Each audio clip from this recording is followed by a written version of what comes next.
Hello there folks, Steve here. Yeah, I just wanted to say thanks to you lot who've been keeping up with me and putting nice comments in and keeping me thinking about things. I can always put videos up about things I'm angry about or things I'm happy about, but I do try and put things out that may be empowering, that I feel empowering. I just wish I could say more about what I know about things. But we need solutions, and I can't really give solutions. It has to come with reason. And I don't know how much time it takes to find that reason.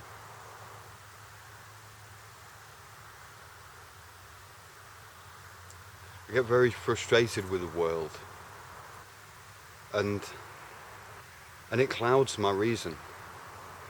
And so I really have to try to look at all of these things on the internet or on mainstream media, on the television, look at everything and try to judge it two ways, and then to not judge it at all, just to look at it in my own reason. Try and understand things, not as good or evil. But sometimes you have to place your bets, you have to find out what's probable. You have to know when what to disobey or when to say no.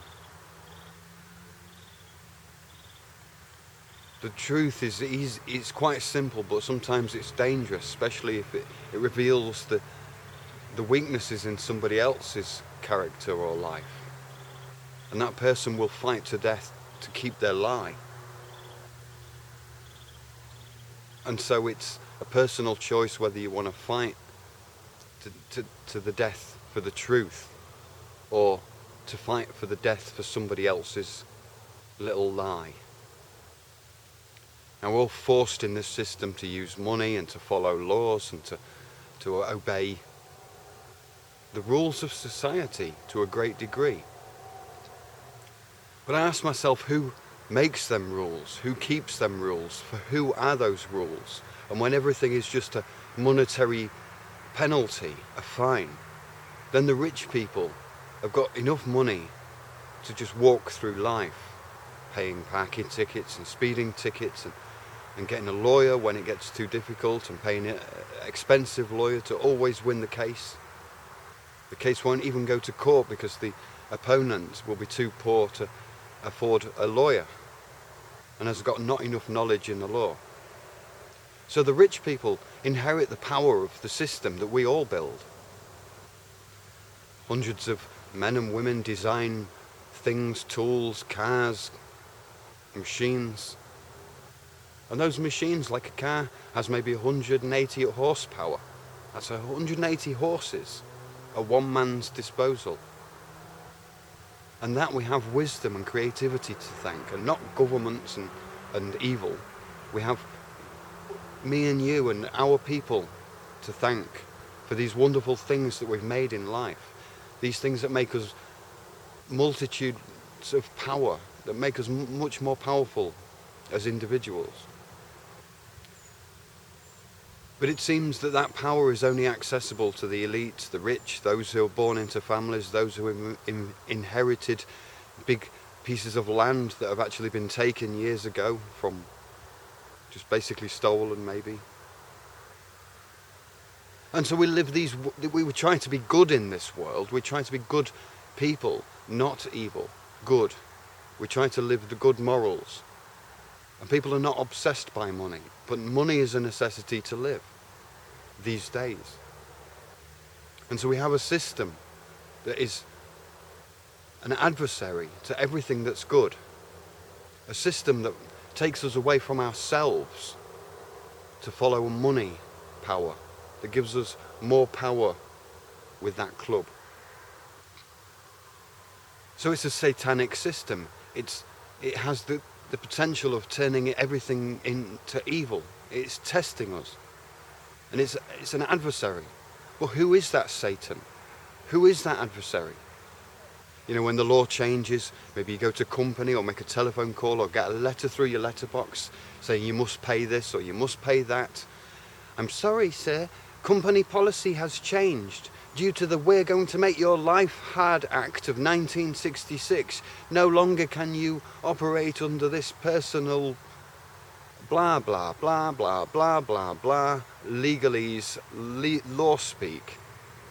Oh, it's written here on paper. I'm sorry, I can't tell you anything more, sir. Well, can I have your manager's telephone number? Oh, I can, but he's not there right now. Phone the manager. Hello, it's company policy. Sorry, we cannot change the law. The law is the law because the law is the law and it says so. And there's no remedy at law. There's no books. There's just books of rules. And so the law closes in on everybody.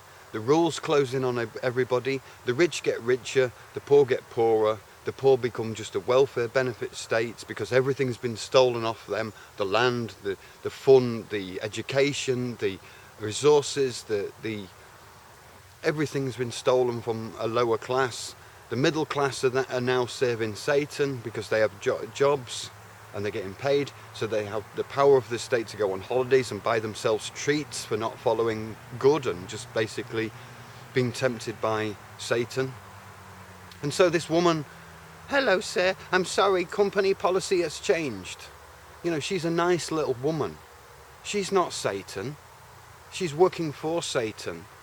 She's been tempted or cheated or tricked or held at ransom for her life to work on that job and tell me and make my life hard on behalf of Satan and the government. Now you might think I'm using the word Satan loosely. Look at the word literally.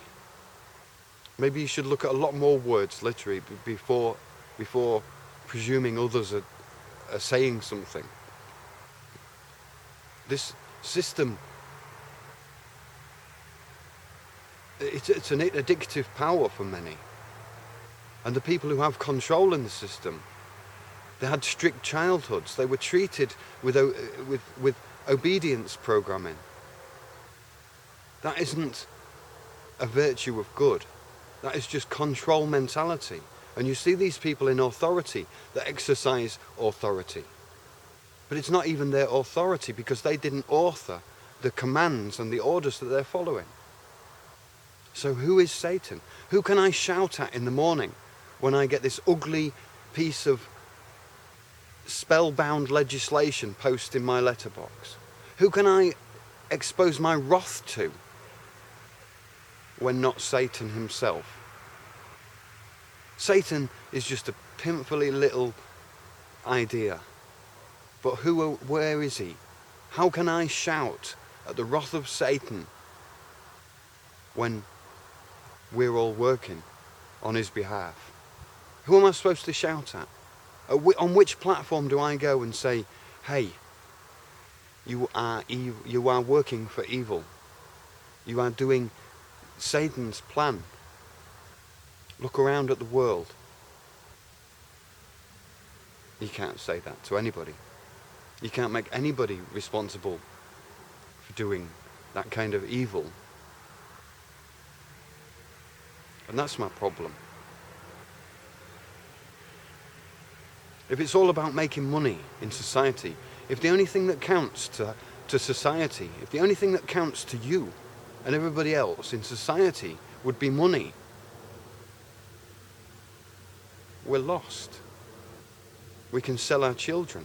We can sell ourselves.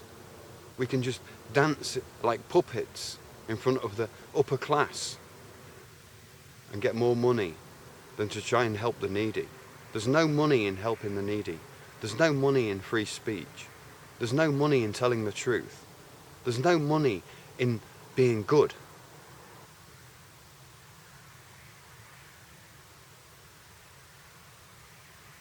So how should I use my free speech?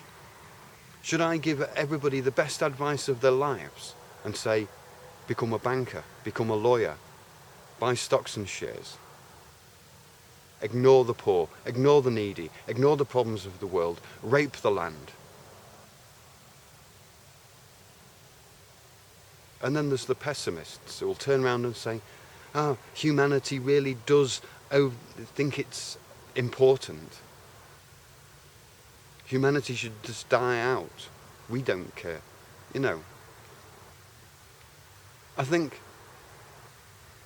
maybe people ask, Steve, why now? Why over the last few years have you started to talk openly and on videos about the problems of the world? Why are you shouting at us on these videos? Maybe it's called coming of age. Or maybe it's just rising to the occasion and being a man.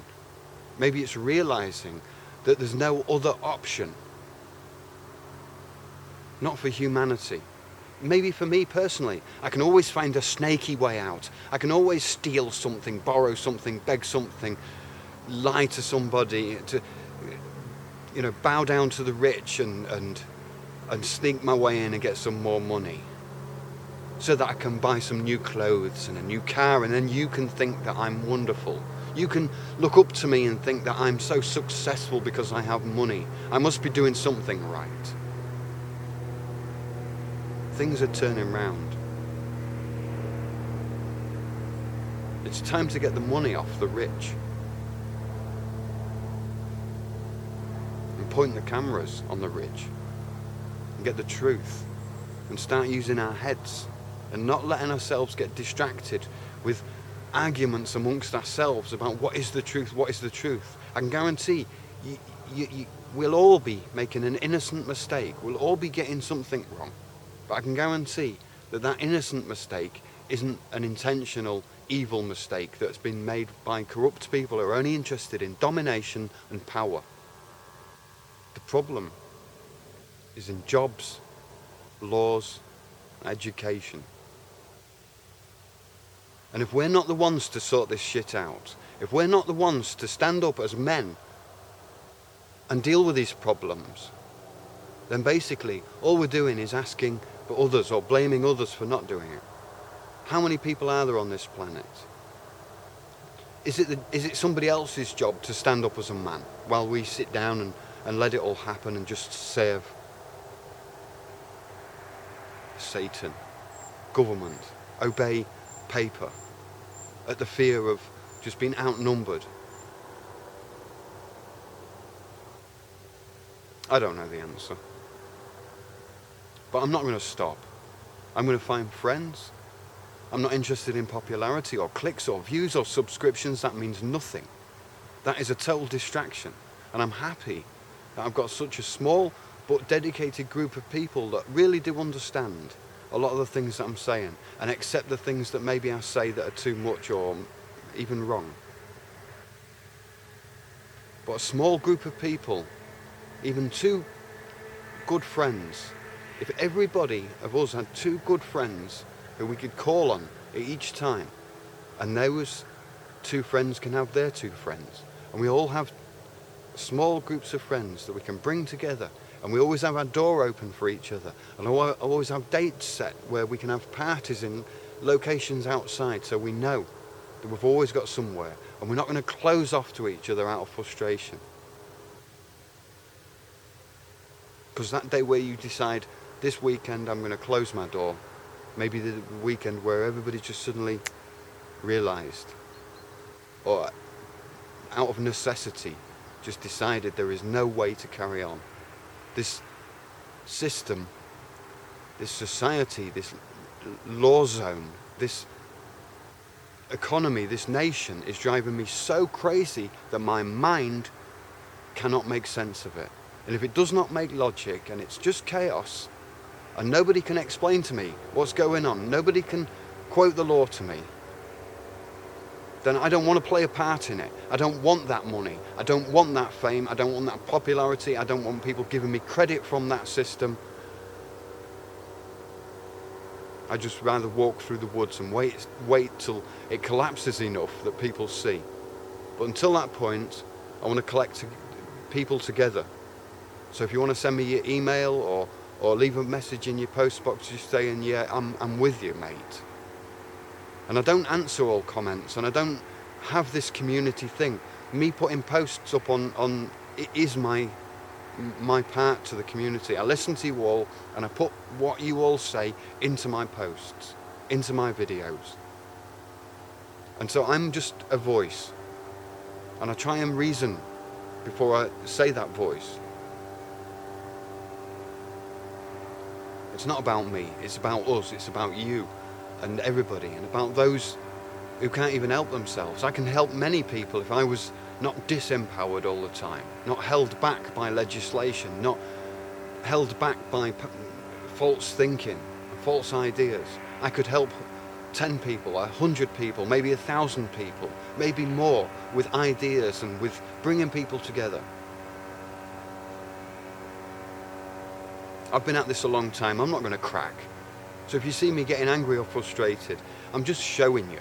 I'm just showing you, because some days when I'm too calm, I think to myself, no, people think I don't care. They think I'm just happy. They think, I'm just making videos for the fun of it. But I'm quite serious. I am very serious. So serious that I do not waste my time on idle gossip amongst YouTube people. Now, I'm not talking about hangouts and stuff. I think it's great that people get together on these hangouts, discuss and argue and shout and show themselves as human, and discuss things to the point where we can understand our differences, at least. And those of you who are showing your face and voicing your ideas, keep it going. And those who are just leaving comments and that, just keep it going. And send me letters, even if I don't respond. I'm looking, I'm listening, I'm observing. The time will come. Thanks a lot for listening. Cheerio.